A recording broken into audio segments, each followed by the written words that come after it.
Dear viewers, আসসালামু আলাইকুম। আজকে আমরা দেখব অ্যাক্টিভ থেকে প্যাসিভ ভয়েস কিভাবে শর্টকাট টেকনিক অ্যাপ্লাই করে আমরা অতি সংক্ষেপে এবং সহজে করতে পারি। So dear learners, I think you will be benefited if you watch the video very carefully. So let's see the technique. আমরা সেই শর্টকাট টেকনিকটি কি ইউজ করব। লক্ষ্য করো, OHVBS. This is the technique. This is the shortcut. OHVBS. OHVBS. মুখস্থ করে ফেলবে। OHVBS. Now let's see. O. Object. Subject. Active ভয়েসের অবজেক্টকে সাবজেক্টে পরিণত করতে হবে এবং অ্যাক্টিভ ভয়েসকে কি বা কাকে দ্বারা প্রশ্ন করলে আমরা অবজেক্ট পেতে পারি। সেকেন্ড স্টেপ, এইস হেল্পিং ভার্ব, টেন্স অনুসারে হেল্পিং ভার্ব বসাতে হবে।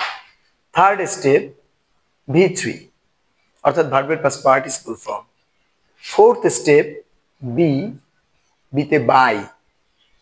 ফিফথ স্টেপ, এস, এস এ সাবজেক্টকে অবজেক্ট। সো আমরা দেখলাম there are 5 steps here to transform any active to passive, and the 5 steps are OHVBS. O, object subject. H, tense অনুসারে helping verb. V, V3. B, বিতে by এবং S, subject object. Now let's see an example here, students. She has solved the problem. She has solved the problem. This is an example of active voice. Now let's see what is the object. কি বা কাকে দ্বারা প্রশ্ন করলে object পাওয়া যায়। She has solved the problem. সে সমস্যার সমাধান করেছে। কি করেছে? সমস্যার সমাধান। কিসের সমাধান? সমস্যার সমাধান। The problem. So problem, the problem object.